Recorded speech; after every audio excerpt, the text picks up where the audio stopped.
Hello guys, स्वागत है आपका सिटीजन जी चैनल पर। और आज आप देखने वाले हो 2016 में आई एक underrated French body horror movie Rocha breakdown, जिसके राइटर और डायरेक्टर हैं जूलिया डुकर्नौ। अभी इनकी मूवी आई है टाइटेन, जो कि वियर्डनेस में एक लेवल और ऊपर है। ये मूवी भी काफ़ी डिस्टर्बिंग है क्योंकि अभी फ्रेंच एक्सट्रीम सिनेमा में आती है, जिसमें कि हाई टेंशन, कैलवेयर, मार्टर्स, फ्रंटियर्स जैसी मूवीज आती हैं। इनमें से 2 मैं एक्सप्लेन कर चुका हूँ और 2 अभी पेंडिंग हैं। खैर, इस वीडियो में आप बहुत कुछ जान पाओगे क्योंकि मैं इंटरेस्टिंग फैक्ट्स भी बताऊंगा इस मूवी से रिलेटेड। तो अब ज़्यादा देर ना करते हुए जल्दी से स्टोरी स्टार्ट करते हैं।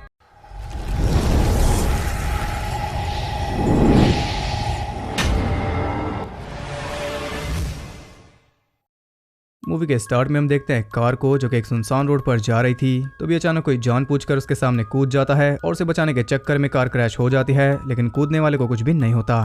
ये इंट्रो है, जिसका मतलब आपको आगे पता चल जाएगा। इसके बाद हम देखते हैं जस्टिन को, जो कि अपने मॉम डैड के साथ एक रेस्टोरेंट में खाना खा रही है। इसके डैड का रोल किया है लॉरेन लूकस ने, जिन्हें आपने कैलवेयर में भी देखा था। अब खाना खाते वक्त अचानक जस्टिन के मुंह में एक मीट का पीस आ जाता है, जिसे देखकर उसकी मॉम काफी गुस्सा हो गई थी क्योंकि ये सब प्योर वेजिटेरियंस हैं। ये मीट को हाथ तक नहीं लगाते। इस मामले में जस्टिन की मॉम काफी स्ट्रिक्ट है। खैर, जस्टिन जानवरों की डॉक्टर बनना चाहती है, इसलिए उस स्कूल में जा रही है जहाँ पर इसकी बड़ी बहन एलेक्सिया पढ़ती है और उसके मॉम डैड भी वहीं पर मिले थे। वो दोनों से छोड़कर चले जाते हैं और रात को वो मिलती है अपने रूममेट एड्रियन से। वहाँ पर नए स्टूडेंट्स का वेलकम हो रहा था, वो भी काफ़ी अजीब तरीके से। ये एक हेजिंग रिचुअल है जो पूरे हफ्ते चलेगा और उसमें नए स्टूडेंट्स को बुली किया जाएगा। वो उन सबको उठाकर ज़बरदस्ती एक पार्टी में ले जाते हैं जहाँ पर सारे उल्टे सीधे काम चल रहे थे। वहाँ जस्टिन को उसकी बहन एलेक्सिया मिल जाती है और साथ में उसका डॉग भी, और इसका नाम है क्विकी। ऑफ कोर्स वो जस्टिन को एक रूम में लेकर जाती है जहाँ पर पुरानी क्लासेस की फ़ोटोज़ थी और एक फ़ोटो में उनके मॉम डैड भी थे। अजीब बात यह है कि फ़ोटोज़ में सभी स्टूडेंट्स खून में नहाए हुए थे। ये एक ट्रेडिशन है जो कि जस्टिन को भी फॉलो करना पड़ेगा। अगली सुबह नई क्लास को खून में नहलाकर उनकी फ़ोटो ली जाती है। इसके बाद उन्हें रैबिट्स की रॉ किडनी खानी थी, लेकिन जस्टिन तो ऐसा नहीं कर सकती क्योंकि वो शाकाहारी है। वो एलेक्सिया से हेल्प मांगती है, लेकिन एलेक्सिया उसे कहती है कि ये तो करना ही पड़ेगा, मैंने भी ये किया था, ये कोई बड़ी बात नहीं है। जस्टिन फिर भी तैयार नहीं थी, इसलिए वो खुद एक किडनी निकाल कर खा जाती है। और अगर आप सोच रहे हो कि उसने जस्टिन के बदले खाई, तो ऐसा नहीं है। ये सिर्फ उसने डेमो दिया, जस्टिन को भी खानी पड़ेगी। जस्टिन मान नहीं रही थी, इसलिए वो जबरदस्ती एक किडनी उसके मुंह में डाल देती है और ना चाहते हुए भी जस्टिन को वो खानी पड़ती है। यह लाइफ में पहली बार उसने मीट खाया। इसके बाद उनका टेस्ट होता है, जिसे देते वक्त उसे काफ़ी खुजली हो रही थी। रात को सोते वक्त भी उसका यही हाल था, बल्कि और भी ज़्यादा बुरा। जब प्रॉब्लम ज़्यादा ही बढ़ जाती है तब वो लाइट ऑन करती है चेक करने के लिए, और अपनी बॉडी को देखकर उसके होश उड़ गए थे। उसकी पूरी बॉडी पर रैशेस हो चुके थे, वो भी बड़े भयानक। ये रात तो वो जैसे तैसे काट लेती है, लेकिन सुबह होते ही वो सीधा जाती है डॉक्टर के पास। डॉक्टर उसे बताती है कि ये फूड पॉइजनिंग है, जो कि आप जानते ही हो कि किडनी खाने से हुई है। वो उसे क्रीम देकर कहती है कि जल्दी ठीक हो जाएगा। अब उनका रश वीक चल रहा है, इसलिए उन्हें बराबर बुली किया जा रहा है। जस्टिन के पास कोई फैंसी कपड़े नहीं हैं, इसके लिए भी उसे पनिश किया जा रहा है। इससे बचने के लिए वो एलेक्सिया से एक ड्रेस मांगती है, जो वो उसे दे तो देती है, लेकिन वो भी उससे कुछ खास अच्छा बर्ताव नहीं कर रही क्योंकि है तो वो भी सीनियर ही, हालांकि पहले वो उसकी बहन है। खैर, वो अपने रूम पर जा रही थी, तभी वो देखती है कि उन सबके मैट्रेसेस बाहर पड़े हैं। ये भी रिचुअल का ही पार्ट है, और रिचुअल क्यों, इसे सीधा सीधा तंग करना क्यों नहीं कह देते। अपना गद्दा उठाकर वो गिरते पड़ते ऊपर पहुंचती है और यहाँ उसे पता चलता है कि एड्रियन गे है। अगले दिन जस्टिन को काफ़ी भूख लग रही थी, वो भी मीट की, और उसके लिए काफ़ी शर्मनाक बात है क्योंकि उसकी फैमिली के ऊपर एक धब्बा होगा। वो खुद को काफ़ी रोकती है, लेकिन उससे रहा नहीं जाता और कैंपस से वो मीट बाय नहीं कर सकती, इसलिए वो एक पीस चुरा लेती है, लेकिन अफसोस पकड़ी जाती है। एड्रियन उसे समझ रहा था, इसलिए वो चुपचाप उसे लेकर जाता है एक गैस स्टेशन पर, जहाँ उसे मीट खाते हुए कोई भी नहीं देख पाएगा। रास्ते में वो एक कार क्रैश देखते हैं जिसमें ड्राइवर मर चुका था, और अगर आप ध्यान दो तो ये वही रोड है जिसे हमने इंट्रो में देखा था। खैर, वहाँ पहुंचकर भी वो मीट खाने में हिचक रही थी, लेकिन एक बार जब वो खाना शुरू करती है तो इसके बाद रुकती नहीं। वो ऐसे खा रही थी जैसे खाने के लिए उसे कुछ मिलता ही नहीं। इतना मीट खाने के बाद भी उसका मन नहीं भरता, इसलिए अगली सुबह जल्दी उठकर वो रॉ चिकन खाती है, और अब जाकर उसकी भूख शांत हुई, यानी कि भूख उसे मीट की नहीं बल्कि रॉ मीट की है। इसके बाद एक टीचर उससे टेस्ट के बारे में बात करता है, और वो बैठे बैठे अपने बाल चबा रही थी। आपको लग रहा होगा कि ये सिर्फ कहने की बात है, लेकिन बाद में वो सारे बाल बाहर निकलते हैं और हम देख पाते हैं कि उसने काफ़ी ज़्यादा बाल खा लिए थे। रात को जस्टिन एलेक्सिया के रूम में थी, और वहाँ उसे सेम वही क्रीम मिलती है जो कि डॉक्टर ने उसे दी थी, यानी कि एलेक्सिया को भी फूड पॉइजनिंग हुई थी। खैर, एलेक्सिया उसकी वैक्सिंग कर रही थी, जो कि उसने आज तक नहीं की। वैक्स को काटने के लिए वो एक कैंची लेकर आती है, जिसे देखकर डर के मारे जस्टिन उसे लात मार देती है, और यहाँ गलती से एलेक्सिया की एक उंगली कट गई। वो बेहोश हो जाती है और उसका काफ़ी खून बह रहा था। जस्टिन इमरजेंसी नंबर पर कॉल करती है और उसे बताते हैं कि हमें आने में 15 मिनट लगेंगे, इतने में तुम कटी हुई उंगली को बर्फ में रख दो।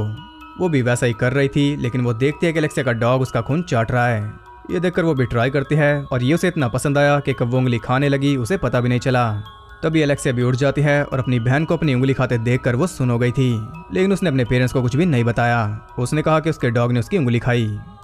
जस्टिन बाहर जाकर उल्टी करने की कोशिश करती है लेकिन कुछ भी नहीं होता। अपनी बहन को खाकर भी उसे डिस्गस्टेड फील नहीं हो रहा। उसका डैड उसे बताता है कि एलेक्सिया के डॉग को मार दिया जाएगा क्योंकि उसके मुंह इंसानी मांस लग गया है। गलती इसकी, भरेगा कोई और। अगली सुबह एलेक्सिया जस्टिन को उसी रोड पर लेकर जाती है जिसे हमने इंट्रो में देखा था, और जैसे एक कार वहां पर आती है वो उसके सामने कूद जाती है। उसे बचाने के चक्कर में कार क्रैश हो गई और उसमें बैठे 2 लोग मारे गए। अब आप जान गए हो कि इंट्रो में यही कार के सामने कूदी थी और सेकंड क्रैश भी इसी ने कराया था, लेकिन क्यों? तो इसका जवाब है कि ये भी जस्टिन से अलग नहीं है। इसे भी रॉ मीट का शौक है और वो भी इंसानी। अपना जुगाड़ वो कुछ इस तरह करती है और जस्टिन को यहाँ पर लाकर वो उसे पेट भरना सिखा रही है। यानी कि किडनी खाने के बाद जो कुछ भी हमने जस्टिन के साथ होते देखा वही सब एलेक्सिया के साथ भी हुआ था, और उसके अंदर भी कुछ इसी तरह रॉ मीट खाने की इच्छा जागी थी। माँ बाप सोचते हैं कि बच्चे शुद्ध शाकाहारी हैं और बच्चे खा रहे हैं इंसान। अब जस्टिन को भूख है लेकिन इतनी भी नहीं कि वो किसी को जान से मारे, या फिर अभी ये नहीं है इसलिए से ये तरीका पसंद नहीं आ रहा। इसके बावजूद भी इंसानी मांस के लिए उसकी क्रेविंग बढ़ती जा रही है और साथ ही एड्रियन के लिए लस्ट भी। एलेक्सिया भी एड्रियन से बोलने लगी है जो कि जस्टिन को अच्छा नहीं लग रहा, और उन दोनों में भी बातें होती हैं जो कि जरा भी अजीब नहीं है, जैसे कि मेरी उंगली का टेस्ट तुम्हें कैसा लगा और तुम्हें अपनी भूख मारनी नहीं चाहिए, कोई और पार्ट ट्राई करो एक्सेट्रा। वही रेगुलर सिबलिंग्स वाली बातचीत। अब क्योंकि वो कुछ नहीं खा रही इसलिए उसका सोना भी मुश्किल हो गया है। एक पल के लिए भी उसे चैन नहीं मिल रहा। रात को भटकते हुए वो एक पार्टी में पहुंच जाती है जहां उसके ऊपर पेंट डालकर उसे फोर्स किया जाता है मेकआउट करने के लिए। ये भी रिचुअल का पार्ट है। वहां पर किसिंग करते हुए वो सामने वाले का होठ ही उखाड़ लेती है, और ये देखकर वहां मौजूद हर एक इंसान के होठ होश उड़ गए थे। वापस जाकर वो नहाती है और अपने दांतों में फंसा हुआ होठ का टुकड़ा निकालकर उसे भी चबा जाती है। अब उसे रहा नहीं जा रहा इसलिए एड्रियन को कन्फ्रंट करके उसके साथ मेकआउट करती है, और इस बीच वो बार बार उसे काटने की कोशिश कर रही थी लेकिन वो उसे मौका ही नहीं देता। तब आखिर में थक हार कर वो अपने हाथ पर काट लेती है। कितनी जोर से वो आप देख ही सकते हो। एड्रियन के गले पर काट लेती तो वो तो गया ही था। अगली रात वो एक और पार्टी में जाती है जहां पर वो बहुत ज्यादा ड्रंक हो गई थी। वहां उसे मिल जाती है लाइफ सेवियर एलेक्सिया, जो उसे ले जाती है मॉर्ग में। इसके बाद उसकी आंख खुलती है सीधा सुबह को। अब हर कोई बड़ी अजीब तरीके से उसे देख रहा था, जैसे पता नहीं उसने क्या कर दिया। तब एड्रियन उसे अकेले में ले जाकर एक वीडियो दिखाता है जिसे देखकर वो समझ जाती है कि ऐसा क्यों हो रहा है। कल रात उसे मॉर्ग में ले जाने के बाद एलेक्सिया ने सभी को वहां बुलाया और भीड़ जमा करने के बाद एक लाश को बेट की तरह यूज करके जस्टिन का मजाक उड़वाया। जस्टिन किसी जंगली जानवर की तरह उस लाश के हाथ को काटने के लिए मरी जा रही थी, लेकिन उसे कुछ भी होश नहीं था। ये देखकर उसे इतना गुस्सा आता है कि वो सीधा जाकर एलेक्सिया से भिड़ जाती है, और ये कैनिबल्स की लड़ाई है इसलिए आम तो होगी नहीं। वो दोनों सबके सामने एक दूसरे को कच्चा खा रहे थे। तो कुछ लोग उन्हें छुड़ाते हैं जबकि बाकी वीडियोस बना रहे थे। ये देखकर जस्टिन एलेक्सिया को लेकर वहां से निकल जाती है, और अगली सुबह जब वो सोकर उठती है तो देखती है कि एड्रियन उसके साथ था। जैसे वो उसे टच करती है उसके हाथ पर खून लग जाता है। तभी उसे पता चल गया था कि एड्रियन जिंदा नहीं है। वो ब्लैंकेट हटाकर देखती है कि उसकी टांग को आधा खाया हुआ था और उसे बैक में स्टैब किया गया था। उसे डाउट हो रहा है कि कहीं ये उसी ने तो नहीं किया, लेकिन वहीं पर उसे हथियार भी मिल जाता है और हथियारन भी। उसे मारकर खाया एलेक्सिया ने, क्योंकि कल उसके मुंह खून लग गया था और उसे कुछ खाने को नहीं मिला। अब आपको लग रहा होगा कि जस्टिन उसे मार देगी, लेकिन ऐसा नहीं है। सजा उसे देगा कानून। वो उसे नहला धुला कर ले जाती है पुलिस के पास, और अब वो जेल में बंद है। जस्टिन वापस घर आ गई है जहाँ उसे सब्जियां खाने को मिल रही हैं जो कि उससे खाई नहीं जा रही। जो कुछ भी हुआ था वो अपने डैड को सब कुछ बता देती है, और वो कहता है कि तुम दोनों की ही गलती नहीं है। वो बताता है कि जब मैं तुम्हारी मॉम से मिला था तो वो मुझसे दूर दूर रहती थी, और ये बात मुझे काफ़ी अजीब लगती थी, लेकिन जब मैंने उसे पहली बार किस किया तो मैं सब कुछ समझ गया। इसके अपर लिप का स्कार आपको सब कुछ बता रहा है। अगर आप अब भी नहीं समझे तो उसका डैड आपकी थोड़ी और हेल्प करेगा। वो अपनी शर्ट के बटन खोलता है और हम देख पाते हैं कि उसकी बॉडी में से कई सारे चंक्स गायब हैं जो कि इसने खिलाए हैं इनकी मॉम को।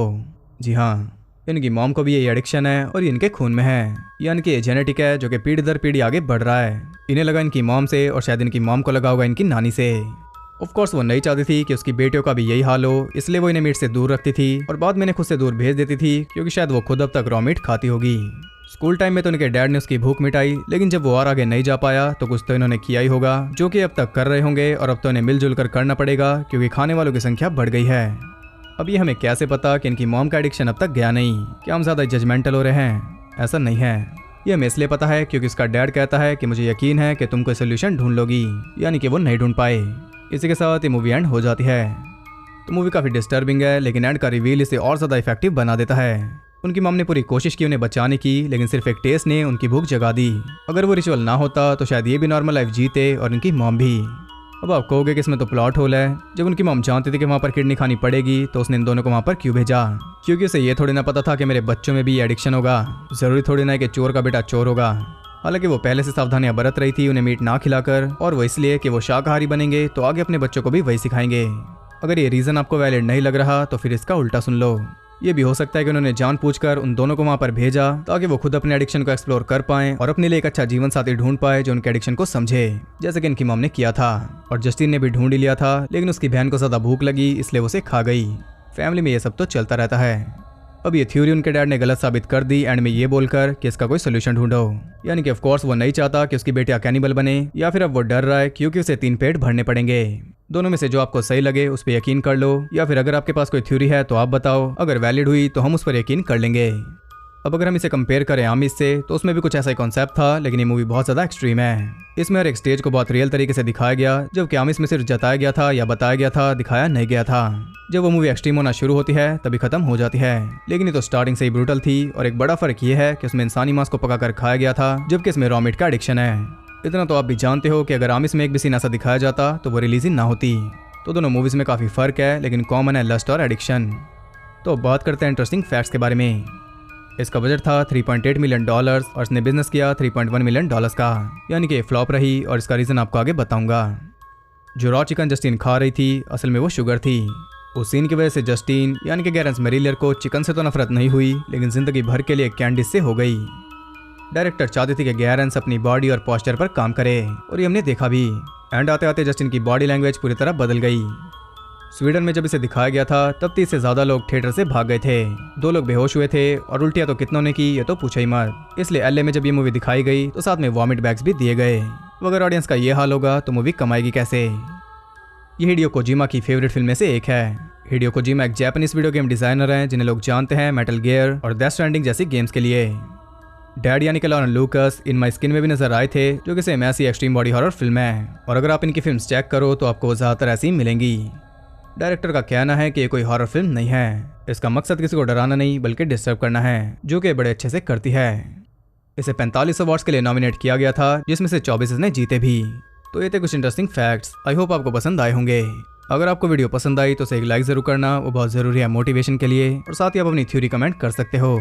ऐसी और इंटरेस्टिंग वीडियोस देखते रहने के लिए चैनल को सब्सक्राइब करके बेल नोटिफिकेशन कॉल पर सेट कर लो, ताकि नोटिफिकेशन भी अचानक आपके सामने आ जाए। और ज़्यादा कनेक्टेड रहने के लिए मुझे इंस्टाग्राम पर फॉलो कर सकते हो, वहाँ आपको बहुत कुछ जानने के लिए मिल जाएगा। और साथ ही और भी जगहों पर जिनके लिंक्स आपको नीचे मिल जाएंगे। तो मैं मिलता हूँ आपसे अगली वीडियो में, तब तक के लिए सबको बाय।